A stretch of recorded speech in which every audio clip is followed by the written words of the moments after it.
নবী পাকের কবি সাহাবী ছিলেন হযরত কাব বিন যুয়াইর রাদিয়াল্লাহু তাআলা আনহু। হযরত কাব বিন যুয়াইর রাদিয়াল্লাহু তাআলা মুসলমান হবার আগে মুসলমান হয়নি। কাব বিন যুয়াইর কবি রাদিয়াল্লাহু তাআলা হুজুর আমার চাদর মুড়ি জড়িয়ে নিলেন। হুজুর আমার শরীর খারাপ দেখে আল্লাহ নবীর দরবারে চলে গেলেন। দু তিনটে সাহাবার পিছনে গিয়ে বসে গেলেন। ওখান থেকে জিজ্ঞাসা করা শুরু করলেন, ইয়া রাসূলুল্লাহ হাবিবাল্লাহ, ইয়া রাসূলুল্লাহ হাবিবাল্লাহ, আল্লাহ পাকের নবী হুজুর বেয়াদবি মাফ করুন, গুস্তাখিটা ক্ষমা করুন। ওই ব্যক্তিগুলো যদি আপনার কাছে মাফ চেয়ে নাই, আপনার কাছে ক্ষমা চেয়ে নাই, আপনি কি মাফ করে দেবেন? আপনি কি ক্ষমা করে দেবেন? ও যুবকেরা, আল্লাহ নবী মুচকে মুচকে হেসে জানিয়ে দিলেন, আল্লাহ নবী শুনিয়ে দিলেন, ও বাবা কাব বিন যুয়াইর রাদিয়াল্লাহু তাআলা আনহু, আমি নবী আমার দরবারে যখন বসে গেলে, আমি নবী আমার সামনে যখন বসে গেলে, আর লুকিয়ে লুকিয়ে নয়, আমি নবী আমার সামনে আসো, আমি নবী আমার কাছে আসো। হযরত কাব বিন যুয়াইর রাদিয়াল্লাহু তাআলা আনহু আল্লাহ নবীর সামনে চলে গেলেন, আল্লাহ নবীর কাছে দেখি দাঁড়িয়ে গেলেন। আল্লাহ নবীর নূরের হাত কানা ধরে ইমানের কলমা কানা পড়ে মুসলমান হয়ে গেলেন। জোরে বলুন সুবহান, আর একটু জোরে বলুন সুবহান। আল্লাহ নবীর দরবারে বসে গেলেন, আল্লাহ নবীর সামনে বসে গেলেন, আল্লাহ নবীর দরবারে বসে বসে জিজ্ঞাসা কানা করলেন, ইয়া রাসূলুল্লাহ হাবিবাল্লাহ, ইয়া রাসূলুল্লাহ হাবিবাল্লাহ, আল্লাহ পাকের নবী আমি কাব বিন যুয়াইর রাদিয়াল্লাহু তাআলা আনহু সারা জীবন বিরোধী করেছি, সারা জীবন বিরুদ্ধে কবিতা বলেছি। হুজুর সুযোগ যদি দিয়ে দেন, হুজুর হুকুম যদি করে দেন, আজকে আপনাকে এনে কবিতা বলবো, আজকে আপনাকে এনে কবিতা শোনাবো। আল্লাহ নবী সাহাবাদের জানিয়ে দিলেন, আল্লাহ নবী সাহাবাদের শুনিয়ে দিলেন, ও বাবা সাহাবারা, আমি নবী আমার কাব বিন যুয়াইর রাদিয়াল্লাহু তাআলা আনহু, আমি নবী আমাকে এনে কবিতা বলবে, আমাকে এনে কবিতা শোনাবে। একটু বিছানা করে দাও বাবা, একটু বিছানা সাজিয়ে দাও বাবা। সাহাবারা বিছানা করে দিলেন, আল্লাহ নবী হুকুম খানা জানিয়ে দিলেন। হযরত কাব বিন যুয়াইর রাদিয়াল্লাহু তাআলা আনহু কবিতা শুরু করে দিলেন। কবিতা বলতে বলতে, কবিতা শোনাতে শোনাতে আল্লাহ নবী থেকে তাকিয়ে তাকিয়ে দাঁড়িয়ে দিলেন, ইয়া রাসূলুল্লাহ হাবিবাল্লাহ, ইয়া রাসূলুল্লাহ হাবিবাল্লাহ, আল্লাহ পাকের নবী ইন্না রাসূলানা নূরুন, ইয়া রাসূলুল্লাহ হাবিবাল্লাহ, অবশ্যই আপনি হলেন নূর। জোরে বলুন সুবহান, আর একটু জোরে বলুন সুবহানাল্লাহ। ওই ব্যক্তিগুলো যদি মাপ চাই ক্ষমা করবে। চাদর জড়িয়ে নবী সাহাবাদের পিছনে বসে জিজ্ঞাসা চলছে। নবী হেসে বলছে, এসে যখন পড়েছ লুকিয়ে আবার সামনে এসো। উনি চাদর সরিয়ে সামনে গিয়ে মুসলমান হয়ে গেলেন। অনেক নবী দরবারে বসে বলে, হুজুর সুযোগ যদি দেন তো একটু কবিতা বলবো। নবী বলেন, দাঁড়াও, একটু বিছানা হয়ে গেল, বলো এবার কবিতা বলছেন। কবিতা বলতে বলতে বললেন, ইন্না রাসূলাল্লাহ নূরুন, ইয়া রাসূলুল্লাহ, অবশ্যই আপনি হচ্ছেন নূর। সেটা বললেন না, ইয়া রাসূলুল্লাহ, অবশ্যই আপনি হলেন নূর। মানে সাহাবারা নবীকে নূর বলতেন। বললেন না, সাহাবারা নবীকে নূর নূর কি বলতেন। সুবহানাল্লাহ বলবেন না? এখন আমাদের 3 দিনতে ইউটিউবের ভিডিও দেখে এরা বলে নবীকে নূর বলা যাবে না। মোর মাঝে চায়ের দোকানে দুটো হাদিসের নাম্বার বলে ধুলো উড়িয়ে ফেলেছে। কঠিন ব্যাপার। বলে বাংলায় থতমত, তো ইংরেজি পানির মতো আছে না নাই, অসুবিধা হয়। বিরক্ত লেগে গেল সানাউল্লাহ সিদ্দিকীর কথায়। সব যন্ত্রণা মানে গ্যাস মনে করো না, সব যন্ত্রণার ওষুধ ওই র্যানটাক আর প্যান্টাক মনে করো না। ঠিক না ভুল বলছি? সব যন্ত্রণা মানে গ্যাস হতো, আর গ্যাসের ওষুধ র্যানটাক প্যান্টাক হতো। সবাই গ্রামের স্পেশাল করে করে ডক্টর দেখাতে হতো না। ওই একজনই রাজার হাটে গিয়ে 1000 টাকা ফি দিয়ে ডক্টর দেখিয়ে ওই প্রেসক্রিপশনটা জেরক্স করে করে গোটা গ্রাম বিলি হয়ে যেত। তোর পেটে যন্ত্রণা এইটা লিখে আমাকে ডক্টর দিচ্ছে, ওটা জেরাস করে ওই ওষুধ কিনে খাচ্ছে। এরকম হয় তো নাকি? এরকম হয়, এরকম হয়। তার মানে যার যন্ত্রণা শেষ হতে, সব যন্ত্রণা মানে যদি গ্যাস হতো আর সব যন্ত্রণা ওষুধ র্যান্টাক প্যান্টাক হলে সবাই ডক্টর দেখাতো না, গ্রামে একজন দেখালে কাজ মিটে যেত। তিনটে হাদিস শরীফের নাম্বার মুখস্থ করে ভেবনি অনেক কিছু করে ফেলেছো। লা হাওলা ওয়ালা কুওয়াতা ইল্লা বিল্লাহ। হাদিসের নাম্বার মুখস্থ করতে শিখেছো, হাদিস শরীফ পড়তে শিখোনি।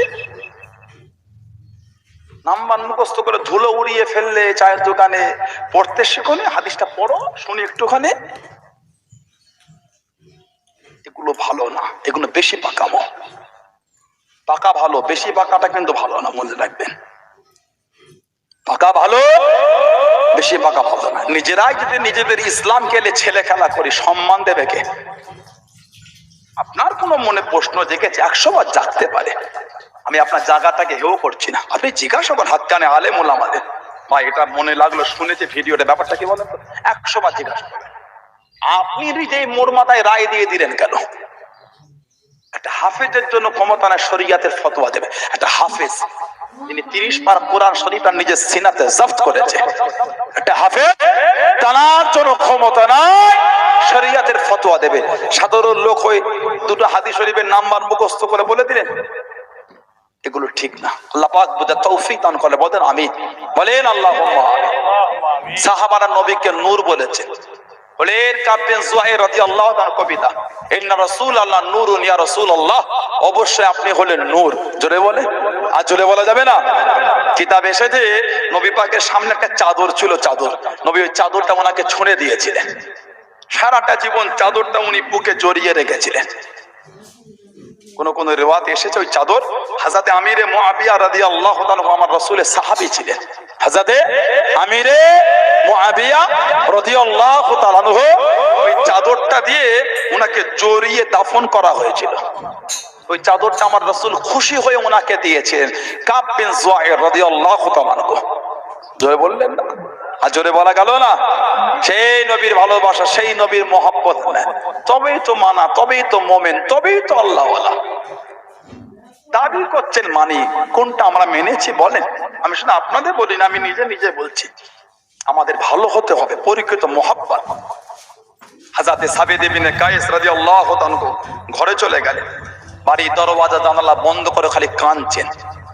দুরকম বর্ণনা, একরকম রিওয়ায়াত নবী দরবারে আসতেন না, আর এক রকম রিওয়ায়াত নবী দরবারে আসতেন, ফরজ নামাজটা পড়ে চলে যেতেন, আর বসতেন না। আর মাঝে মাঝে বলতেন আনা আহলি ফিন্নার, আনা আহলি ফিন্নার, আমি জাহান্নামীদের মধ্যে,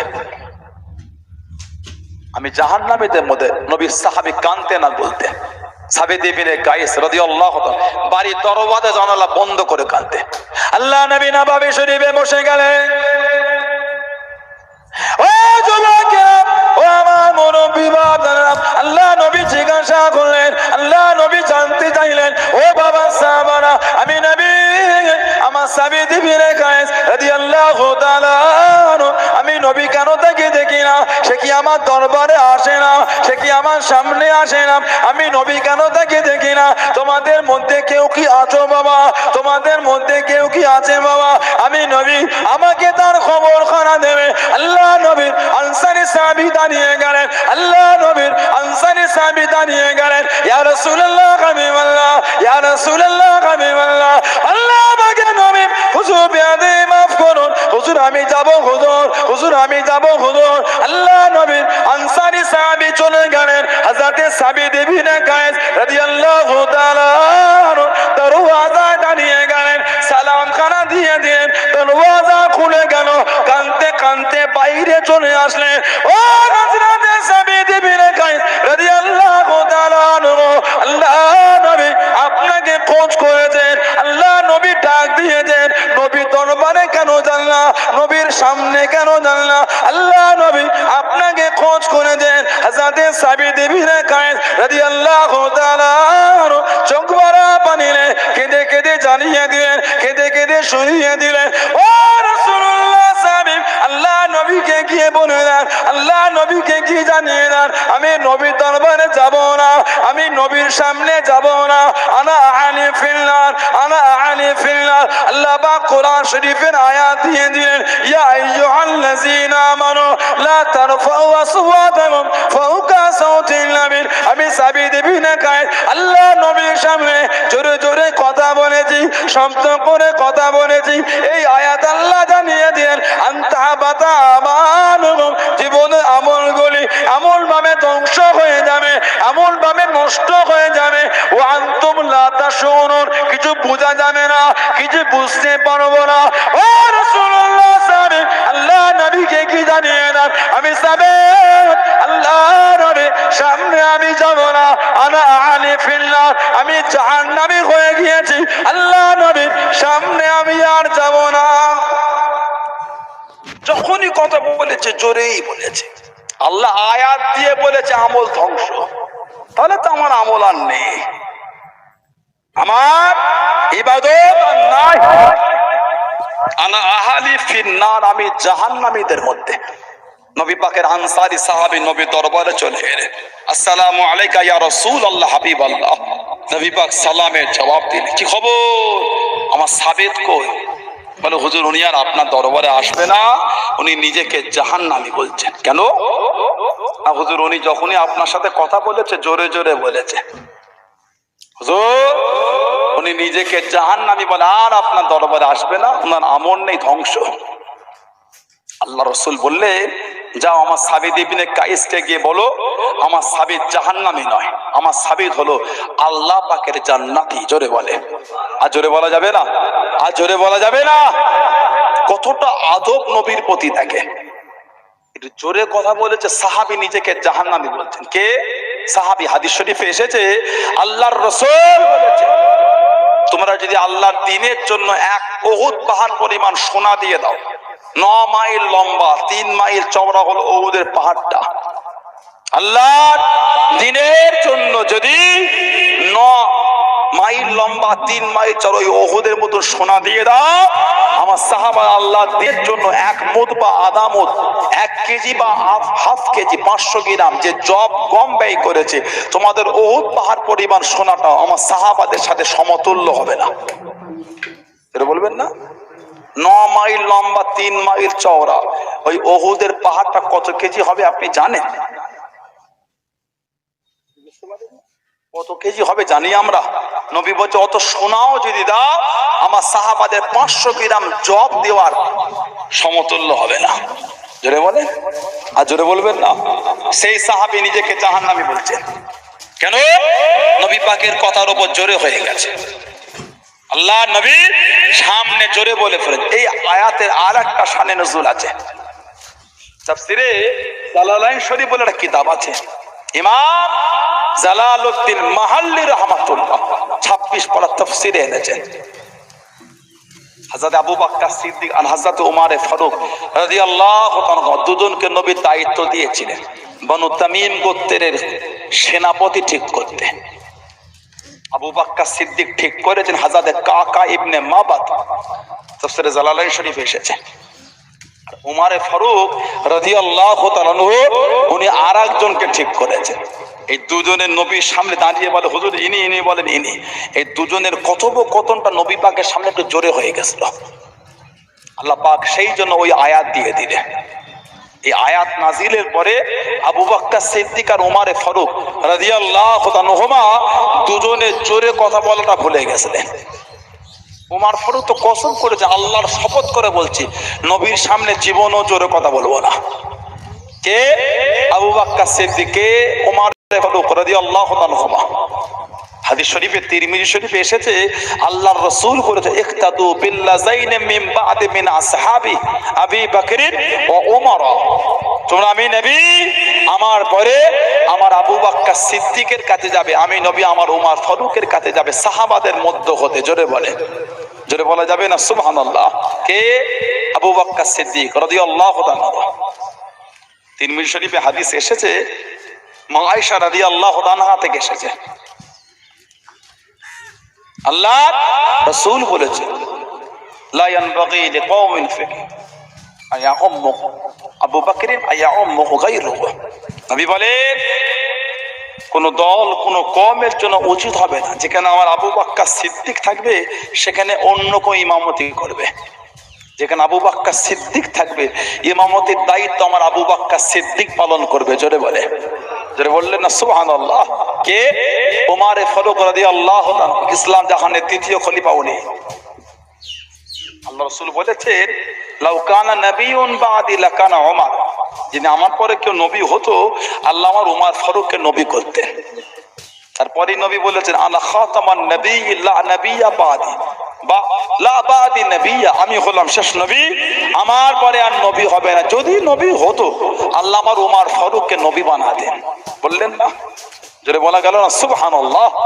সেই ওমর, বুখারী শরীফে এসেছে আল্লাহ রাসূল সাহাবাদের ওয়াজ করছে, নবী পাক বলেন গতকাল রাতে আমি নবী স্বপ্ন দেখলাম, আমি নবী একটা পাত্রতে আমাকে দুধ দেয়া হলো, দুধ লাবান, যে দুধের মধ্যে অনেক ফেনা ছিল, ফেনা। আমি রাসূল দুধটা পান করছি, আমার মুখের দুই দিক থেকে ফেনাটা বার হয়ে যাচ্ছে। আমি নবী পান করে ওই পাত্রটা আমি নবী ওমরকে দিলাম, ওমর রাদিয়াল্লাহু আনহু। সাহাবারা এবার জিজ্ঞাসা করছে হুজুর হযরত ওমরকে কি দিলেন? নবী পাক বলেছেন আল ইলমা, আমি নবী আমার ওমরকে ইলম দিলাম, ইলম। জোরে বলে, আর জোরে বলা যাবে না। কে? হযরত ওমর রাদিয়াল্লাহু তাআলা।